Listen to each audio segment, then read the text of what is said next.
To A news.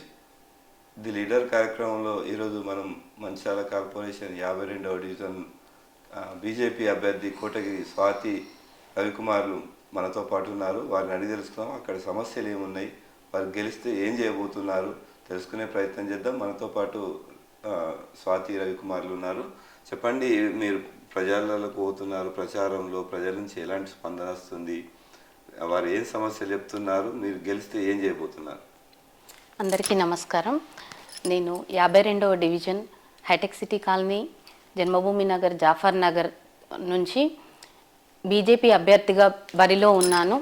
మీ అందరికీ కూడా ఇక్కడ మేము ప్రచారంకి వచ్చినప్పుడు ముఖ్యంగా రోడ్డు సమస్యలు హైటెక్ సిటీలోనే కావచ్చు, జన్మభూమి నగర్లోనే కావచ్చు, జాఫర్ నగర్లోనే కావచ్చు, రోడ్డు సమస్యలు అనేవి చాలా ఉన్నాయి.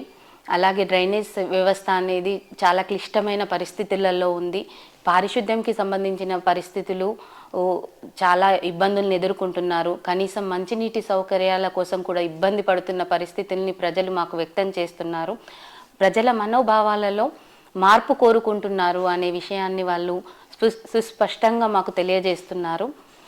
మేము అభివృద్ధి దిశగానే రగన్న నాయకత్వంలో మేము గెలిచిన తర్వాత ప్రతి చోట కూడా అభివృద్ధిని చేసి చూపిస్తామని, హైటెక్ సిటీ అనేది పేరుకే హైటెక్, కానీ ఇందులో ఏ హైటెక్ కనిపించట్లేదు. మురికి గుంట కంటే కూడా అధ్వానంగా ఉన్న పరిస్థితుల్ని మనం చూస్తున్నాము. వీటన్నింటిని నిర్మూలించుకోవాలి అంటే బీజేపీ ప్రభుత్వం ద్వారానే సాధ్యమవుతుంది. నేను డెవలప్మెంట్ అంటే ఏంటో చేసి చూపించగలనని నేను ఈ రకంగా తెలియజేస్తున్నాను. ఇంకా అంటే మీరు ఒక మహిళగా రేపు మీరు గెలిస్తే మహిళలకు ఎట్లా అండగా ఉంటారు, వారికి ఏం చేయబోతున్నారు? మేము ఒక మేనిఫెస్టోని కూడా క్రియేట్ చేయడం జరిగింది. దాంట్లో భాగంగా కేంద్ర ప్రభుత్వం నుంచి మనకు స్మార్ట్ సిటీ అనే కాన్సెప్ట్ ఉంది. మన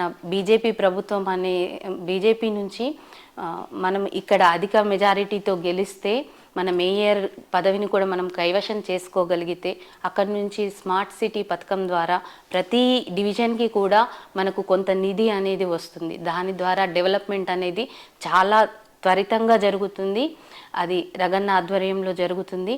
అలాగే మేము మా మేనిఫెస్టోలో మహిళలకు సంబంధించి వాళ్ళ సాంస్కృతిక కార్యక్రమాల కోసం మేము ఒక మినీ హాల్ని నిర్మించాలని అనుకుంటున్నాము. ప్రభుత్వ ప్రత్యేక నిధి ద్వారా మేము దానికోసం కృషి చేస్తాము. మహిళల కోసం ప్రత్యేకంగా మేము ఇది డిజైన్ చేస్తాము. అలాగే విద్యార్థుల విషయానికి వస్తే వాళ్ళకు అవగాహన అనేది చాలా ఇంపార్టెంట్. క్రీడలు అనేవి చాలా ఇంపార్టెంట్. ఈరోజు గ్రౌండ్ పరిస్థితులు కావచ్చు, వాటి డెవలప్మెంట్ ఎంతో అవసరం ఉంది. మన కాలనీలో ఆ డెవలప్మెంట్ని మనం తీసుకురావాలి. క్రీడల పరంగా మనం డెవలప్ చేయాలి. అలాగే వాళ్ళకి కెరియర్ గైడెన్స్ అనేది అవగాహన ఉండాలి. ఉద్యోగ అవకాశాలు ఎక్కడున్నాయి, ఎక్కడ లేవు, ఎలాంటి స్టడీస్లో మనం ముందుకు వెళ్ళగలుగుతాము అనే అవగాహన సదస్సుల్ని ఏర్పాటు చేయడం అనేది కూడా మేము ముఖ్యంగా తీసుకున్నాము. అలాంటి అవగాహన ప్రతి ఒక్క విద్యార్థికి కలిగించే అవకాశం ఉంటుంది. అంటే ఇంకా యువత కోసం ఏమన్నా చేయబోతున్నారా? మీ మేనిఫెస్టోలో ఏం పెట్టారు?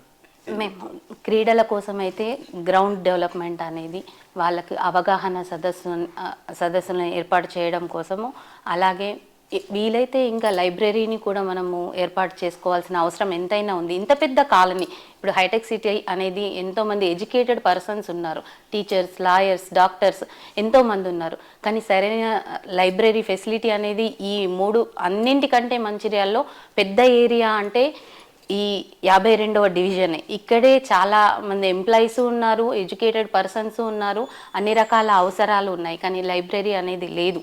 మనం దానికోసం కూడా కృషి చేద్దాము. మనతోటి వ్యాపారవేత్త సురభి హోటల్స్ అధినేత రవికుమార్ ఉన్నారు. వారిని మరిన్ని వివరాలు అడిగి తెలుసుకుందాం. చెప్పండి, అసలు మీరు వ్యాపార రంగం నుండి ఈ రాజకీయాలకు రావడానికి ముఖ్య కారణం ఏంటి? అసలు ముఖ్యంగా 52వ డివిజన్ ఓటర్ల నవాంశాలందరికీ పేరున ధన్యవాదాలు. నాది సురభి గ్రాండ్ రెస్టారెంట్ మంచిర్యాల. ముఖ్యంగా విషయం ఏంటంటే, నేను హైటెక్ సిటీ కాలనీలో 2018 నుంచి 2020 హైటెక్ సిటీ అసోసియేషన్ ఎలక్షన్లో పోటీ చేసి ఆ రోజు నేను గెలుపొందడం జరిగింది. గెలుపొందిన 2 సంవత్సరాల్లోనే అప్పుడు నేను ఆ రోజే నాకు గెలిపోయిన 2 సంవత్సరాల్లోనే అప్పుడే నేను ఎలక్షన్లో మాట ఇచ్చడం జరిగింది. గుడి నిర్మాణం ఏదైతే జరిగిందో అక్కడ గుడికి సముదాయం రావడానికి నేను ఒక 4 షట్టర్స్ కట్టిస్తానని చెప్పి మాట ఇవ్వడం జరిగింది అందరి జనాలకు. అదే మాటకు కట్టుబడి నేను ఆ రోజు ఆ షట్టర్ నిర్మాణము కొంతమంది దాతలతోటి నా పర్సనల్ ఫండ్ తోటి కలిపి అక్కడ షట్టర్ నిర్మాణం జరిపి ఈ రోజుకు గత 5 సంవత్సరాలు జరుగుతుంది. దాదాపు నెలకు 20 నుంచి 22, 25 వేల రూపాయలు ఇన్కమ్ కూడా ఆ గుడికి ఇవ్వడం జరిగింది. అదే కాకుండా 2 సంవత్సరాల్లో నేను అనేక సేవా కార్యక్రమాలు ప్లస్ మన డ్రైనేజ్ విషయంలో కానీ డ్రైనేజ్ పైప్ లైన్ విషయంలో కానీ కలెక్టర్ దగ్గరికి వెళ్ళి మాట్లాడడం కానీ మున్సిపల్ ఆఫీస్ దగ్గర పోయి ధర్నా చేయడం జరిగింది. మంచి మన రోడ్లు ఎక్కడైతే మిషన్ భగీరథ పైప్ లైన్ జరిగిందో డ్యామేజ్ చేసారో అక్కడ సిమెంట్ రోడ్ వేయాలని చెప్పి మున్సిపల్ ఆఫీస్ దగ్గర పోయి కూడా ఆ రోజులలో నేను ధర్నాలు చేయడం కూడా జరిగింది, రాస్తారోకలు చేయడం కూడా జరిగింది. ఇక్కడ ఉన్న ప్రజలందరికీ తెలుసు సురభి రవి ఆ రోజులలో ఏం చేసిండు అనేది. ఎన్నో రకాలుగా మనం ఇక్కడ సేవా కార్యక్రమాలు చేసినాం, లేని వాళ్ళకు సేవా కార్యక్రమాలు చేసినాం. ఇదే విధంగా జన్మభూమి నగర్లో కూడా నేను అక్కడ సుపరిచితున్నే. అక్కడ ఉన్న వాళ్ళందరికీ కూడా అక్కడ కూడా నాకు అక్కడ లాడ్జ్ ఉండే అక్కడ కూడా ప్రతి సంవత్సరం ఏదైనా ప్రోగ్రాం జరిగిన వాళ్ళకి ఎప్పటికీ సుపరిచితుగా నా వంతు నేను ఎప్పటికీ వాళ్ళకు నేను ఏదో ఒక కార్యక్రమం చేస్తూనే వస్తున్నాను. ముఖ్యంగా విషయం ఏంటంటే ఈ హైటెక్ సిటీ ఏర్పడినప్పటి నుంచి ఈ రోజు వరకు గతంలో 2020 సంవత్సరంలో ఒక అంతకుముందు కౌన్సిలర్ లేకపోతే 2020లో ఒక కౌన్సిలర్ ఉండేది. ఆ కౌన్సిలర్లో పోటీ చేసిన అతను ఆ రోజు ఓడిపోయిన అతను, ఆ పోటీ చేసిన అతను గెలుపొందిన అతను అసలు కాలనీలో ఏం అభివృద్ధి చేసిండు, ఎలాంటి అభివృద్ధి చేసిండు ఇక్కడ కాలనీ ప్రజల వాళ్ళందరికీ తెలుసు. కానీ ఆ రోజు ప్రశ్నించే గొంతు ఆ పోటీ ఓడిపోయిన వ్యక్తి ప్రశ్నించే గొంతు అయి ఉండాలి. కానీ ఏ రోజు కూడా ఓడిపోయిన వ్యక్తి కూడా అసలు ఇక్కడ పని చేయట్లేదు నువ్వు గెలిచిన వ్యక్తి అని చెప్పి ప్రశ్నించకపోవడం కూడా ఎంతవరకు అసమర్థతతనం చూడండి, ఎంతవరకు అతను అసమర్థతతనం. కాబట్టి మళ్ళీ ఈరోజు ఆ ఓడిపోయిన వ్యక్తి ఈరోజు మళ్ళీ నేను పోటీ చేస్తా అని చెప్పి అంటాడు. దాదాపు అతనికి అసమర్థత, ముఖ్యంగా ప్రజా వ్యవస్థ అంటేనే అసమర్థత, సేవ అంటేనే అసమర్థత. ఈరోజు మళ్ళీ 2.5 సంవత్సరాలు అవుతుంది అధికారం వచ్చి. అప్పుడు అధికారం లేనప్పుడు వచ్చి నాటిచ్చినప్పుడు ఇవాళ అధికారం వచ్చినప్పుడు 2.5 సంవత్సరాలు అవుతుంది. ఆ రోజు మున్సిపల్ కౌన్సిలర్గా పోటీ చేసి ఓడిపోయిన వ్యక్తి ఈరోజు మళ్ళీ 2.5 సంవత్సరాలు ఇక్కడ పాలకులకు సుపరిచితుడు దగ్గరవాడు అయినా ఏ రోజు కూడా ఈ 2.5 సంవత్సరాలల్లో ఒక్క తట్టెడు మట్టి నువ్వు తీయలేకపోయినావు, ఒక చిన్న రోడ్ ముక్క కూడా వేయలేకపోయినావు. కనీసం డ్రైనేజీగా ఏషియన్ టవర్స్ బ్యాక్ సైడ్ రోజుకు 100 మంది నడుస్తుంటే గుడికి పోయే వాళ్ళు బడికి పోయే వాళ్ళు ఎంత ఇబ్బంది పడిన రోజు నువ్వు కూడా అందరం చూసుకుంటేనే ఇక్కడ నువ్వు చూసుకుంటేనే వెళ్తున్నాం. కానీ ఏ రోజు కూడా చేయలేదు. ఎక్కడ నువ్వు కనీసం మీరు రండి మాట్లాడదామని చెప్పి కూడా కబురు ఇవ్వలేదు. కనీసం ఎలాంటిది కూడా మీరు చేయలేకపోయారు. కనీసం చూస్తూ కూడా ఉండిపోయారు తప్పించి ఏదన్నా పని చేసిరా. కానీ ఈరోజు ఎలక్షన్లు వచ్చే వరకు ఇవాళ మేము పని చేస్తాం, మాకే ఓటేయండి, గతంది అయిపోయింది, ఇప్పుడు మాకు గెలిపించండి, మేము పనిచేస్తాం. ఆల్రెడీ మీద 2.5 సంవత్సరాల టర్మ్ అయిపోయింది, ఇంకా 2.5 సంవత్సరాలు ఉంది. ఇప్పటి వరకు మేము హైటెక్ సిటీకి నేను రోడ్ వేయ్యా నాకు ఓటు వాళ్ళేదని చెప్పి మీరు ఎవరైతే పాలకులు అన్నారో మరి ఈరోజు మేము రోడ్లు వేస్తాం, పనులు చేస్తాం, అది కూడా ఇంకా 1 ఇయర్లో మేము చేస్తామని చెప్పి అంటున్నారు. ఇది జనాలు నమ్మరండి. ఇక్కడ ఉన్న కాలనీ ప్రజలందరికీ నేను దగ్గర సంబంధాలు ఉన్నాయి. ఇక్కడ రేపు నన్ను భారీ మెజారిటీతో గెలిపిస్తే ఏ 5 నిమిషం మీరు ఎక్కడ ఫోన్ చేసినా నేను మీ ఇంటికి వచ్చి 5 నిమిషాలల్లా మిమ్మల్ని పలకరించి మీతోటి మాట్లాడి మీ సమస్యను నేను వింటాను. వినిపించుకొని ఆ సమస్యకు క్లియర్ అయ్యేదాకా సురభి రవి నిద్రపోడు. అప్పుడున్న ఏ పాలక వర్గం ఇక్కడ ఉన్నా కూడా సురభి రవి అది ఖచ్చితంగా పనికి అయ్యేదాకా ఎట్టి పరిస్థితుల్లో ఎలాంటి పనులైనా ధర్నాలే కావచ్చు, రాస్తారోకలే కావచ్చు, ఏదన్నా కానీ. ఇంతకుముందు మన హైటెక్ సిటీ జన్మభూమి నగర్ నుంచి ముఖ్యంగా హైటెక్ సిటీ నుంచి ప్రశ్నించే గొంతే అడిగేవాళ్ళు లేకుండే. ఇప్పుడు నేను అడగటానికి ముందుకు వస్తున్నాను. ప్రశ్నించే గొంతుగా మీ కాలనీ ప్రజలందరి తరపున ప్రశ్నించే గొంతుగా నేను ముందుకు వస్తాను. రేపు రాబోయే రోజులలో కూడా ప్రశ్నించే గొంతుగా నేను ముందుకై ఉంటాను. ఇక్కడ అధికారం మా మేయర్ పీఠం మేమే ఎగరవేస్తున్నాము, ఫండ్ మాకే వస్తుంది, ఇక్కడ చేస్తాము. మేము ప్రశ్నించే గొంతుగా ముందుకు ఉంటాము. ఎవరు అధికారంలో ఉన్నా కూడా కాలనీ వ్యవస్థ గురించి, కాలనీ సమస్యల గురించి మేము ముందుండి నా ఎంత వీలైతే నా సాయశక్తుల నేను ముందుండి ఇక్కడ ప్రజలకు రోడ్డు విషయంలో కానీ డ్రైనేజ్ విషయంలో కానీ నేను తప్పకుండా చేపిస్తున్నానని హామీ ఇస్తున్నాను. అంతేకాకుండా ముఖ్యమైన విషయం, గత ఒక 6 నెలల కిందట డ్రైనేజీ వ్యవస్థ దారుణంగా ఉంటే ఏ సెంటర్ వాళ్ళు చాలామంది ఇబ్బంది పడుతుంటే చూడలేక నేను నా సొంత డబ్బులతోటి ఒక 12 పైపు లైన్ తెప్పించి ఒక 60,000 రూపాయలు ఖర్చు పెట్టి లోటస్ మన పూసాల టవర్స్ వెనకాల నేను సొంత డబ్బులతోటి కూడా మరమ్మతు చేయించిన విషయం కాలనీవాసులు అందరికీ తెలుసు. కరోనా టైంలో నేను స్ప్రే కొట్టించాను. ఇంకా అనేక సేవా కార్యక్రమాలు ఎన్నో రకాలుగా చేస్తూ వస్తున్నాను. దయచేసి మళ్ళీ ఓటర్ మహాశయులు చెప్తున్నా, సేవ చేసే వాళ్ళకు, సేవ ఉన్న వాళ్ళకు ఓటేసి గెలిపించండి. నేను ఎప్పటికీ మీకు రుణపడి ఉంటాను. మీకు ఎప్పుడు ఫోన్ చేసినా నేను అందుబాటులో ఉంటాను. ఒక్కసారి ఆలోచించండి ఓటర్ మహాశయులల్లా. మేము ఇవాళ 3 పార్టీల నుంచి 3 అభ్యర్థులు ఉన్నాం. ఒక్కసారి ఈ 3 అభ్యర్థులలో మీరు ఒక్కసారి ఆలోచించండి. అదేవిధంగా ఇవాళ మేనిఫెస్టో మేము విడుదల చేసినాం. దాంట్లో మా బీజేపీ నాయకులు, రాష్ట్ర అధ్యక్షులు రఘునాథ్ గారు 52 డివిజన్కు ఒక 20 లక్షల రూపాయలు గెలిచిన వెంటనే నేను కూడా స్వయంలో ఏదైతే షటర్లు కట్టిస్తాను మాట ఇచ్చినో అదే పద్ధతి ప్రకారం ఈరోజు నన్ను గెలిపించుకోండి. నేను కూడా ఒక 10 లక్షల రూపాయలు నా సొంతంగా నేను 30 లక్షల రూపాయలు ఇవ్వడం జరుగుతుంది. అది కాలనీ ప్రజలు హైటెక్ సిటీ జన్మభూమి నగరు, జాఫర్ నగరులా మనకు కొంత భాగం కలిసింది. ఆ 30 లక్షలు మీరు గుడికి వాడుకున్నా హ్యాపీయే. ఆ పెద్ద మనుషుల సమక్షంలో వాటిని డివైడ్గా చేసి మేము దాన్ని గెలిచిన తర్వాత 1 మంత్ లోపే మనం అందరికీ మేము దాన్ని డిస్ట్రిబ్యూషన్గా మేము చెప్పి తర్వాత కార్యక్రమము ఇంకా మేము ఏమేమి చేయాలి, ఎట్లా చేయాలనేది ముందు నిర్ణయించుకొని ఇంకా ముందుకు వెళ్తాం. అంటే సురభి రవికుమార్కు ఓటు ఎందుకు వేయాలంటే మీరు ఏం చెప్తారు? నేను గత 10 సంవత్సరాల నుంచి హైటెక్ సిటీలో నేను నివాసం ఉంటున్నాను. దాదాపు 15 సంవత్సరాలు అవుతుంది. ఇక్కడ నేను గతంలో కాలనీల అధ్యక్షునిగా పనిచేశాను. అధ్యక్షునిగా పనిచేసిన అనుభవం నాకుంది. ఇక్కడ కాలనీల పెద్ద మనుషులందరూ అందరితోటి కలిసిమెలిసి ఉండి నేను 2 సంవత్సరాల అధ్యక్ష పదవిలో నేను రకరకాల వివిధ సేవా కార్యక్రమాలు చేశాను. ముఖ్యంగా నేను ఎలక్షన్లో పోటీ చేసినప్పుడు షటర్లు కట్టిస్తా అని చెప్పి ఇక్కడ ప్రజలకు నేను వాగ్దానం ఇవ్వడం జరిగింది. అన్నట్టుగానే ఆ షటర్లు మాట తప్పకుండా నేను షటర్ నిర్మాణం జరిగింది. ఈరోజు నిర్మాణం చేశాను. ఈరోజు దాదాపు నెలకు ఇన్కమ్ సదుపాయం మనం గుడికి నిర్వహించడం జరిగింది.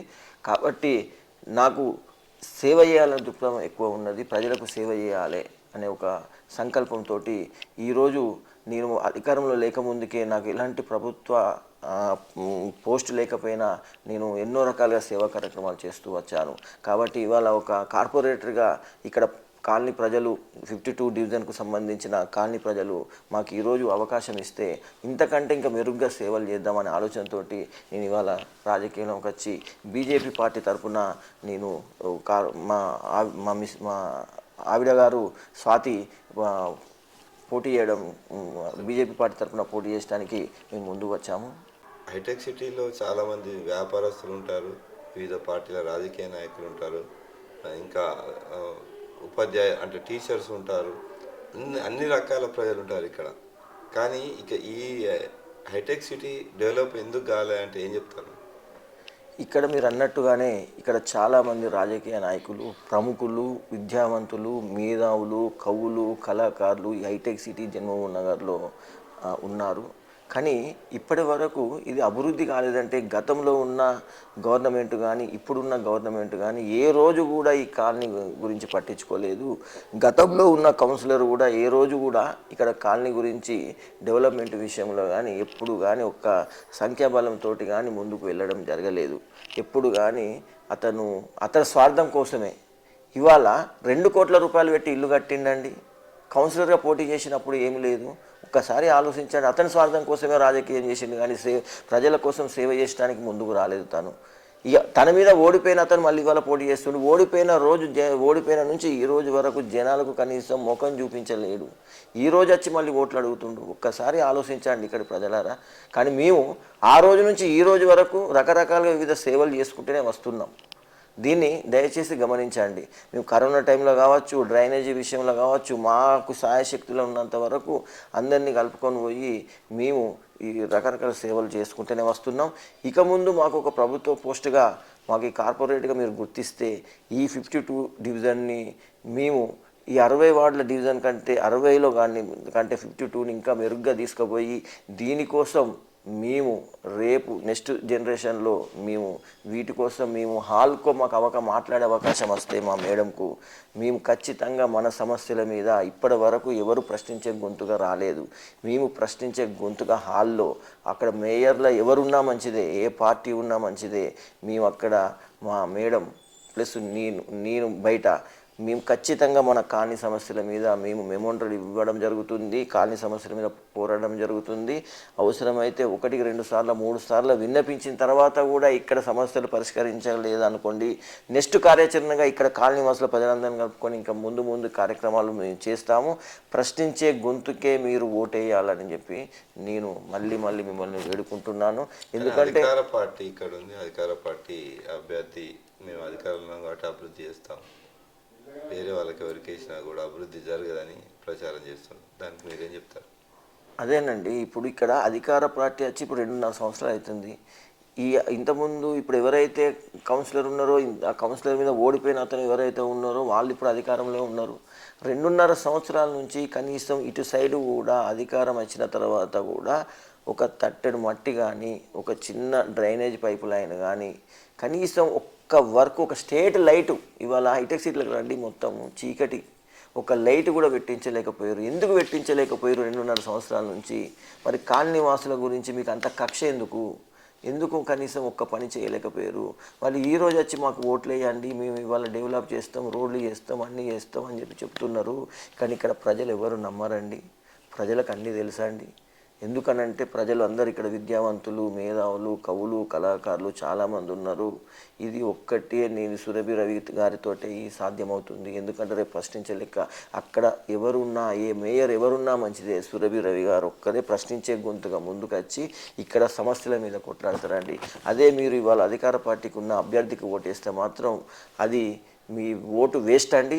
ఎందుకంటే మీరు పోయి మీ పండ్ల కోసం అడగలేరండి. దయచేసి చెప్తున్నాను, అదే నాకు ఓటేసి గెలిపించండి. బరాబర్గా ఏమయ్యా రవి మాట్లాడినావు, ఎందుకు మా పని చేయమని చెప్పి మీరు అడిగే హక్కు మీకున్నది. నన్ను నిలదీయండి, అడుగడుగున అడగండి. నేను దబ్బన పనులు చేపించకపోతే ఇదే 2.5 సంవత్సరాల్లో నేను మళ్ళీ రాజీనామా చేస్తాను. నేను చెప్తున్నాను, ఇదే నా ఛాలెంజ్. ఖచ్చితంగా నాకు ఓటేసి గెలిపించండి. ఈ గెలిపించిన తర్వాత నేను పనులు చేయకపోతే కూడా మీరు నన్ను నిలదీయ అని చెప్పి నేను నా 52 వార్డ్ డివిజన్ ప్రజలకు కోరుతున్నాను. ఒక్కసారి నాకు అవకాశం ఇవ్వండి. ఓటర్ మహాశయులకు నమస్కారం.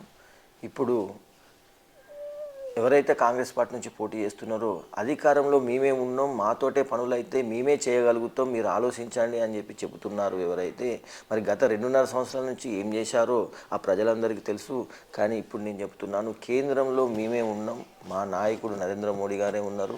కార్పొరేషన్గా మన తెలంగాణ రాష్ట్రంలో కొత్తగా ఏర్పడిన కార్పొరేషన్ నిధులు కేంద్రం నుంచే నిధులు వస్తాయి. దాంట్లో భాగంగానే ఈరోజు కరీంనగర్ డెవలప్మెంట్ అయిందంటే కార్పొరేషన్ స్మార్ట్ సిటీ స్కీమ్ కింద 500 కోట్లు కరీంనగర్కు రావడం వల్ల అది డెవలప్మెంట్ జరిగింది. నెక్స్ట్ ఇంతకుముందు ఎర్రవేలి రఘునాథ్ గారు మా నాయకుడు ఇక్కడ రాష్ట్ర ఉపాధ్యక్షులు గారు చెప్పినట్టు నెక్స్ట్ లిస్టులో మన మంచిర్యాల ఉంది. నిన్న ఫడ్నవీస్ మహారాష్ట్ర సీఎం గారు కూడా మంచిర్యాలకు వచ్చారు.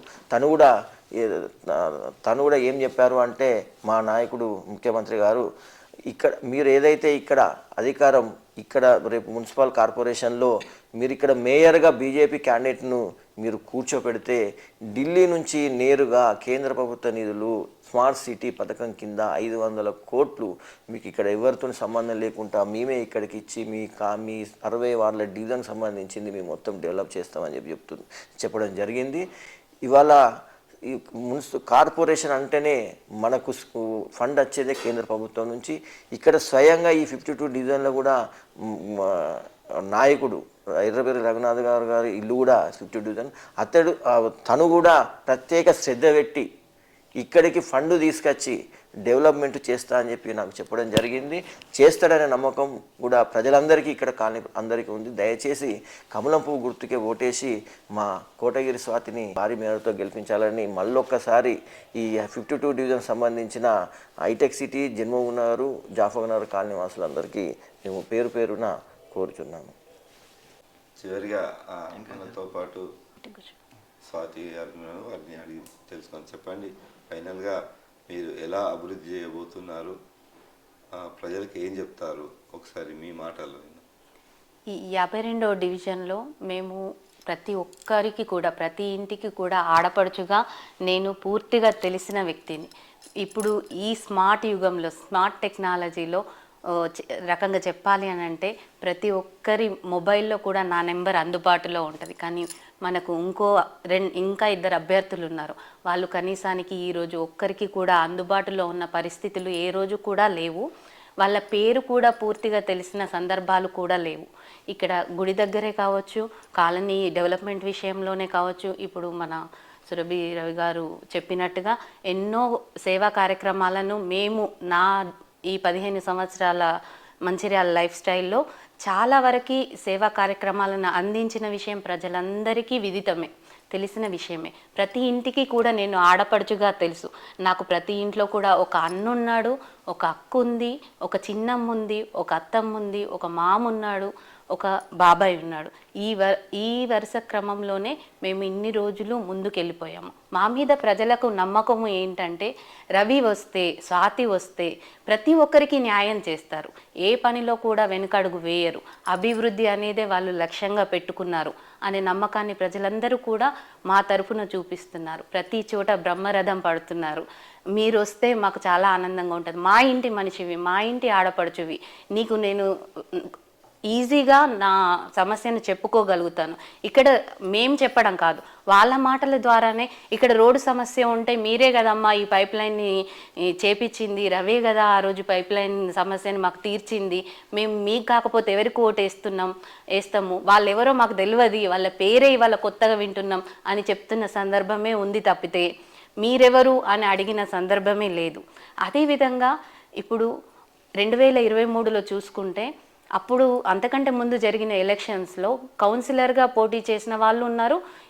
ఇప్పుడు అభ్యర్థిగా కాంగ్రెస్ అభ్యర్థిగా ఉన్న వ్యక్తి కౌన్సిలర్గా పోటీ చేసి ఓడిపోయిన వ్యక్తిగా ఉన్నారు. ఈ 5 సంవత్సరాలలో ఏ రోజు కూడా ఏ సందర్భంలో ఇక్కడ జరిగే చాలా కార్యక్రమాలు జరుగుతూనే ఉంటాయి. మన కాలనీ అన్నప్పుడు జన్మభూమి నగర్లోనే కావచ్చు, ఇక్కడ మన హైటెక్ సిటీ కాలనీలో కావచ్చు, ఎన్నో రకాల కార్యక్రమాలు జరుగుతాయి. కనీసం గణపతిని నిలబెట్టినప్పుడు కూడా వాళ్ళు వచ్చి ఒక్కనాడు దండం పెట్టుకున్న సందర్భాలు కూడా ఇక్కడి ప్రజలు చూడలేదు. కానీ మనము మన తరపున మనకు ఒక బిజినెస్ ఉంది, సురభి గ్రాండ్ రెస్టారెంట్ తరపున మేము సేవా కార్యక్రమాలు, అన్నదాన కార్యక్రమాలు కావచ్చు, ఎవరైనా ఆపదలో ఉన్నారంటే వెళ్ళి వాళ్ళకు అవసరమున్న విషయంలో ప్రతి దాంట్లో సపోర్ట్గా ఉండడం కావచ్చు. నిరుపేద కుటుంబాలు ఎన్నో లేబర్ ఫ్యామిలీస్ ఉన్నాయి ఇక్కడ. ఆ విషయాన్ని మేము గుర్తించి వాళ్ళ నిత్యావసర వస్తువులను మన కోవిడ్ టైంలో అందించడంలో కావచ్చు, మేము ఇవన్నీ కార్యక్రమాలు కూడా ఆ రోజు నుంచి 15 సంవత్సరాల నుంచి ఇప్పటి వరకు కూడా క్రమం తప్పకుండా ప్రతిరోజు మేమున్నామంటూ ముందంజలోనే ఉన్నాము. ఇది ప్రతి ఒక్క కాలనీ సభ్యుడికి, ప్రతి ఒక్క పర్సన్కి కూడా తెలిసిన విషయమే. స్వాతికి ఎందుకు ఓటేయాలి అన్న ప్రశ్నకు సమాధానం తెలియని వాళ్లకు ఓటేయడం వల్ల ఏమొస్తుంది, అది నిరుపయోగం. సరే, వాళ్ళు కౌన్సిలర్గా పోటీ చేశారు, ఆ 5 సంవత్సరాలలో ఏదైనా విషయంలో సమస్యలలో ముందు నిల్చున్నారా, ప్రశ్నించారా? అలాంటి వ్యవస్థే లేదు. కనీసానికి ఒక సందర్భాన్ని తీసుకుంటే, ఒక 6 నెలల క్రితము ఒక సందర్భాన్ని తీసుకుంటే, ఒక కౌన్సిలర్ పదవి కాలాన్ని కంప్లీట్ చేసుకొని ఆయనకు చెప్పారు మా డ్రైనేజ్ వ్యవస్థ బాగాలేదు అని, ఇక్కడ రోడ్డు సమస్య చాలా ఉంది, మీరు ఒక్కసారి మా తరపున ఆలోచించండి అని విజ్ఞప్తి చేసుకుంటే వాళ్ళు పట్టించుకొని సందర్భం. సరే, కౌన్సిలర్ పట్టించుకోలేదు, కౌన్సిలర్గా పోటీ చేసి ఓడిపోయిన అభ్యర్థికి కూడా ఆ విషయాన్ని చెప్పినప్పుడు కూడా వాళ్ళు కూడా ఎటువంటి స్పందన లేకపోతే మేము స్వయంగా మా సొంత డబ్బులతో ఆ మరమ్మత్తు పనులను చేపించడం అనేది కూడా జరిగింది. ఇవన్నీ ప్రజలు ఏ రోజు కూడా మర్చిపోరు. ఈ రోజు కళ్ళబొల్లి కబుర్లు చెప్పి మా తాతలు నేతున్నాకారు, ఆ రోజు కౌన్సిలర్గా ఉన్నవాళ్ళు పట్టించుకోలేదు, కౌన్సిలర్గా పోటీ చేసి ఓడిపోయిన అభ్యర్థి పట్టించుకోలేదు. కానీ మేము మా పర్సనల్గా అక్కడ ఖర్చు పెట్టి పూసల్ల టవర్స్ వెనకాల దాని మరమ్మత్తు పనులని చేయించడం జరిగింది. ఆ విషయం ప్రతి ఒక్క కాలనీ సభ్యునికి తెలుసు. వాళ్ళు ఏ రోజు కూడా మమ్మల్ని మర్చిపోలేదు. మా వెంట ఉండి ఈ రోజు కూడా వాటిని మాకు గుర్తు చేస్తున్నారు. మేము చెప్పడం కాదు, వాళ్ళే మాకు గుర్తు చేస్తున్నారు. ఈ లైటింగ్ అంతా డెవలప్ చేసింది రవి ప్రెసిడెంట్గా ఉన్నప్పుడే కదా. ఈ లైటింగ్ పారిశుద్ధ్యం విషయాన్ని గుర్తు చేస్తున్నారు. మీరు 2 సంవత్సరాలు కాలనీలో అధ్యక్షునిగా చేస్తే ఒక్కరోజు కూడా మాకు చెత్త సమస్య అనేది ఏర్పడలేదు. కానీ ఈరోజు ఇంత పారిశుద్ధ్య సమస్యను ఎదుర్కొంటున్నాము. డ్రైనేజ్ వ్యవస్థ అనేది మనం డెవలప్ చేసుకోవాల్సిన అవసరం ఎంతైనా ఉంది. లేదంటే మన వాటర్ అంతా వెళ్ళి ఇక్కడ మన రాముని చెరువులో కలుస్తుంది. దానివల్ల మనకు అంటువ్యాధులు ప్రబలే అవకాశాలు కూడా చాలా వరకు ఉన్నాయి. ఈ 2 సంవత్సరాలలో వాళ్ళే 2023లో సురేఖమ్మ గారిని తీసుకొచ్చి నాట్లేసిన సందర్భాలను గుర్తుపెట్టుకొని ఈ 2 సంవత్సరాలలో ఎంతో కొంత చేసినా కూడా ఈరోజు మనం ఈ విషయాలను మనం చర్చించుకోవాల్సిన అవసరం ఉండకపోయేది. ఈ అంటువ్యాధుల దాకా ఆలోచించాల్సిన అవసరం పడకపోయేది. కానీ ఈరోజు వ్యవస్థ గురించి ఒక్కరోజు కూడా ప్రశ్నించకపోయేసరికి ఎవరైనా కూడా మన అధికార పార్టీ కూడా పట్టించుకోకపోయేసరికి హైటెక్ సిటీ పేరుకే హైటెక్ సిటీగా ఉండి ఇంత మురికిగుండగా మారే పరిస్థితిలో, దుర్భరమైన స్థితిలో ఉండేసరికి రేపటి అంటువ్యాధుల గురించి కూడా మనం ఆలోచించాల్సిన పరిస్థితి ఏర్పడుతుంది. ఇదంతా మనం దృష్టిలో పెట్టుకోవాలి. నేను ఒక చదువుకున్న వ్యక్తిగా, నాకు బిజినెస్ పరంగా, మా ఫ్యామిలీకి బిజినెస్ పరంగా అవగాహన ఉన్న వ్యక్తిగా, మనకు అన్ని వర్గాల వారి గురించి తెలిసిన అనుభవం ఉన్న వ్యక్తులుగా మేము కేవలం ఈ 15 సంవత్సరాలలో మేము చేసింది మాత్రమే చెప్పుకుంటున్నాము. ఏది కల్పితంగా చెప్పుకోవట్లేదు.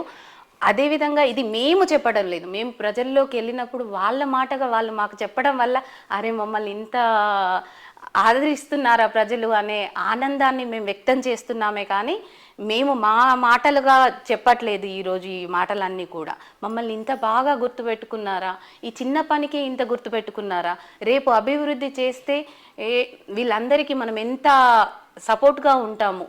దేశ భవిష్యత్తు ఎటుపోతుంది. ఈరోజు దేశ భవిష్యత్తు అనేది ఎవరి చేతిలో ఉంది?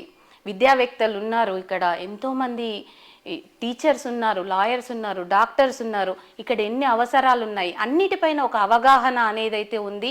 మా రఘునాథ్ అన్న నాయకత్వంలో నేను ఖచ్చితంగా బీజేపీ పార్టీ అభ్యర్థిగా భారీ మెజారిటీతో గెలుస్తున్నాను.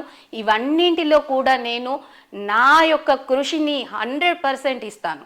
ఒకవేళ నేను ఈ సందర్భంగా మీ అందరికీ ఒక విషయాన్ని కూడా వ్యక్తపరచాలనుకుంటున్నాను.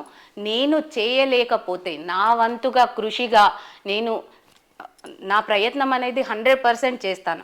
నా ఎఫర్ట్స్ పెట్టలేదు అని మీకు అనిపిస్తే, నేను ఈ అభివృద్ధి కోసం ఎట్లాంటి రిస్క్ తీసుకోలేదు, నేను ఏవి కూడా పట్టించుకోలేదు, పదవిలోకి వచ్చింది మమ్మల్ని వదిలేసింది అని మీకు అనిపిస్తే, ఆ క్షణమే 2 సంవత్సరాల తర్వాత ఏ అభివృద్ధిని నేను చేయలేకపోతే ఆ క్షణమే రాజీనామా చేయడానికి కూడా నేను సిద్ధంగా ఉన్నాను. ఈ ధైర్యం నాకు నా కాలనీ వాసులు, నా వాళ్ళు, నా ప్రజలు, నా 52వ డివిజన్ వాళ్ళు చిన్న ధైర్యంతోనే నేను ఈ మాట చెప్తున్నాను. ఈ 2 సంవత్సరాలలో నేను కృషి చేయకపోతే మా రగన్న కూడా మాకు ధైర్యంగా మాకు ఒక మాట ఇచ్చారు. వారి వెరబెల్లి రఘునాథ్ గారి ట్రస్ట్ ద్వారా 20 లక్షల రూపాయలు మనం గెలిచిన వెంటనే మనకు 20 లక్షల రూపాయల నగదును వాళ్ళ ట్రస్ట్ ద్వారా అందిస్తానన్నారు. అదేవిధంగా సురభి రవికుమార్ గారు, ఆయన ఒక వ్యాపారవేత్తగా అందరికీ తెలుసు. ఆయన కూడా తన సొంత డబ్బులు 10 లక్షల రూపాయలు అందిస్తానన్నారు. ఇవి మొత్తంగా 30 లక్షల రూపాయలు వెంటనే మనకు ఫండ్గా ఉంటుంది. ఈ ఫండ్ని మనకు అత్యవసరంగా ఏ అవసరాలు ఉన్నాయి కాలనీలో, జాఫర్ నగర్లోనే కావచ్చు, జన్మభూమి నగర్లోనే కావచ్చు, హైటెక్ సిటీ కాలనీలోనే కావచ్చు, అత్యవసరంగా ఏ అవసరాలు ఉన్నాయి, ముందుగా మొదటి 3 నెలలలో ఆ అవసరాలను తీర్చుకోవడం కోసం ప్రజలతో మమేకమై, మేమే మా ఒంటి నిర్ణయంతో కాదు, మీ అవసరాలు ఏమున్నాయి అని మీతో సంబంధాలను కలుపుకొని మీతో చర్చించి ఆ అవసరాలను ముందుగా తీర్చుకుందాము. గెలిచిన వెంటనే మేము ముందుగా చేసే పని ఈ 30 లక్షల రూపాయల నగదుతో మనకి ఏ అత్యవసరం కార్యక్రమాలు, ఏవి పనులు చేస్తే మన ప్రస్తుతం పరిస్థితులు మెరుగుపడతాయి అనే ఆలోచన చేసి దానికి ఉపయోగించడం జరుగుతుంది. అధికార పార్టీ కాంగ్రెస్లో ఉంది, మేము అభివృద్ధి చేస్తామంటారు, మీరు ఎట్లా చేస్తారు? ఇప్పుడు ఎదుటి వాళ్ళ ప్రశ్న ఏంటంటే, మీ ప్రభుత్వం పాలనలో లేదు కదా, అధికారంలో లేదు కదా, మీరు ఎలా డెవలప్ చేయగలరు అనే ప్రశ్న వస్తుంది. అయితే ఇక్కడ ఒక విషయాన్ని గమనించండి. బీజేపీ ప్రభుత్వం, కేంద్ర ప్రభుత్వం ఈ కార్పొరేషన్ ఏర్పడిన తర్వాత ప్రతి కార్పొరేషన్కి కూడా కేంద్ర ప్రభుత్వం నుంచి నిధి అనేది వస్తుంది. ఒక భారీ పెద్ద ఎత్తున నిధి అనేది వస్తుంది. ఇప్పుడు కరీంనగరే కావచ్చు, వరంగలే కావచ్చు, మనం ఈ ప్రాంతాలన్నింటినీ చూసుకుంటే కార్పొరేషన్ అయిన తర్వాత కేంద్ర ప్రభుత్వం ఇచ్చే నిధి నుంచే మన డెవలప్మెంట్ అనేది ఎక్కువగా జరుగుతుంది. అసలు కేంద్ర ప్రభుత్వంలో ఉన్నదే బీజేపీ పార్టీ కదా. ఆ విషయం పైన అవగాహనను మనం ఎందుకు మర్చిపోతున్నాము? ఇప్పుడు మొన్న నేను ఒక వీడియోలో చూశాను, మన ఎమ్మెల్యే గారు మాట్లాడారు. ఎమ్మెల్యే గారు ఏమన్నారు అంటే, మా అభ్యర్థిని గెలిపించండి, నేను ఢిల్లీకి వెళ్తా, నిధులను తీసుకొస్తాను. మరి ఢిల్లీలో ఉన్నది ఎవరు? ఇది ఆలోచించండి. 52వ డివిజన్ ప్రజలందరూ ఆలోచించాల్సిన విషయం. ఢిల్లీలో ఉంది బీజేపీ పార్టీ. ఢిల్లీ నుంచి మనకు నిధులు ఇచ్చేది నరేంద్ర మోడీ గారు. అక్కడి నుంచి నిధులు వచ్చిన తర్వాత ఇక్కడ సద్వినియోగం జరుగుతుందా లేదా?